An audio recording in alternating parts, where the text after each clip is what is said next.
Mortgage loans, business loans సులభంగా government private banks నుండి ఇప్పించబడును.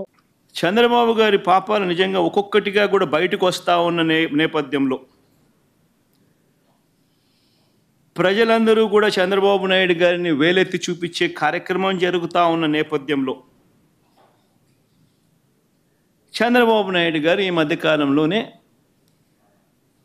లడ్డూ టాపిక్లో చంద్రబాబు గారు ఎప్పుడైతే ఈ మాదిరిగా చంద్రబాబు నాయుడు గారు ప్రజలు చంద్రబాబు నాయుడు గారు చేసిన తప్పును ఎప్పుడైతే తప్పులు పట్టడం మొదలుపెట్టారో, ప్రజలకు ఎప్పుడైతే వాస్తవాలు తెలియడం మొదలెట్టాయో అప్పుడు ఈ పెద్ద మనిషి ఏం చేస్తాడు? టాపిక్ డైవర్ట్ చేయడం చేస్తూ ఏమంటాడు? టాపిక్ డైవర్ట్ చేయడం కోసం ఏమంటాడు? డిక్లరేషన్ సర్టిఫికేట్ అంటే ఇప్పుడు నిజంగా ఆశ్చర్యం కాదా? జగన్ ఏమన్నా కొత్తనా? రాజశేఖర రెడ్డి గారు ఏమన్నా కొత్తనా? నా మతం ఏమిటని తెలీదా ఎవరికైనా ఆంధ్ర రాష్ట్రంలో కానీ దేశంలో కానీ? నా కులం ఏమిటి అని చెప్పి ఎవరికి తెలీదా రాష్ట్రంలో కానీ దేశంలో కానీ? రాజశేఖర రెడ్డి గారు 5 సంవత్సరాలు ముఖ్యమంత్రిగా ప్రతి సంవత్సరం బ్రహ్మోత్సవాలకు వస్త్రాలు నాన్నగారే సమర్పించారు. నాన్నగారు కొడుకునే కదా నేను కూడా తిరుపతికి ఎన్నోసార్లు పోయా కదా ఇంతకుముందు కూడా ముఖ్యమంత్రి కాకమునుపు. అంతెందుకు నా పాదయాత్ర మొదలెట్టేటప్పుడు వెంకటేశ్వర స్వామి ఆశీస్సులు తీసుకొని మొదలెట్టా. నా పాదయాత్ర అయిపోయిన తర్వాత నేరుగా తిరుపతికి వెళ్ళి కాలినడకన కొండెక్కా. తిరుపతికి వెళ్ళి కాలినడకన కొండెక్కి వెంకటేశ్వర స్వామి దర్శనం చేసుకొని తర్వాతనే ఇంటికి పోయా. నా పాదయాత్ర అయిపోయిన తర్వాత నా 3648 కిలోమీటర్లు నా పాదయాత్ర అయిపోయిన తర్వాత. ఇవన్నీ తెలియవా రాష్ట్ర ప్రజలకు? మన అప్పుడు చంద్రబాబు నాయుడు గారు ప్రభుత్వమే కదా అప్పుడు ఉండింది. అప్పుడు నేను ప్రతిపక్ష నాయకుడినే కదా అప్పుడు.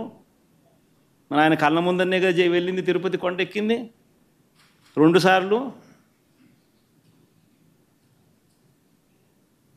మళ్ళీ దాని తర్వాత నేను ముఖ్యమంత్రి అయినా 5 సంవత్సరాలు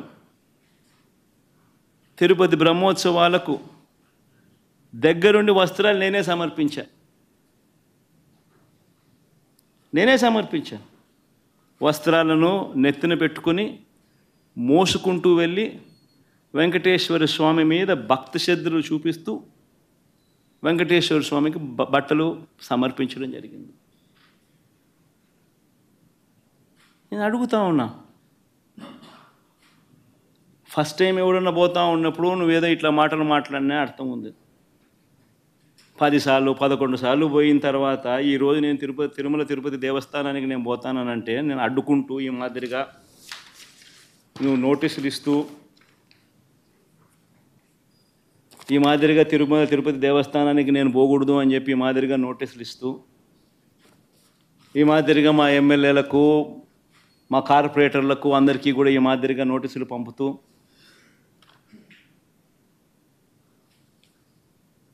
నేను అడుగుతా ఉన్నా, ఒక రాష్ట్ర ముఖ్యమంత్రి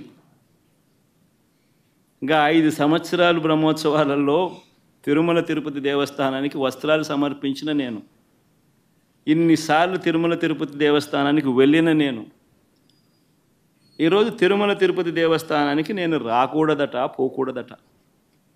కారణం ఏమిటంటే నా మతమట. నేను అడుగుతా ఉన్నా, నా మతం ఏమిటి అని అడుగుతా ఉన్నారు. అడుగుతా ఉన్నా నా మతం ఏమిటని. అవును, 4 గోడల మధ్య నేను బైబిల్ చదువుతాను, తప్పేముంది? బయటికి పోతే హిందూ సాంప్రదాయాలను నేను అనుసరిస్తాను, గౌరవిస్తాను. బయటికి పోతే ఇస్లాంను అనుసరిస్తాను, గౌరవిస్తాను. బయటికి పోతే సిక్కిజంను అనుసరిస్తాను, సిక్కిజంను నేను గౌరవిస్తాను. నా మతం ఏమిటని అడుగుతా ఉన్నారు. నా మతం మానవత్వం. డిక్లరేషన్లో రాసుకుంటానేమో రాసుకుంటా. సుమన్ టీవీలో మీ పర్సనల్ అండ్ బిజినెస్ ప్రమోషన్స్ కోసం కింది నెంబర్కి కాంటాక్ట్ చేయండి.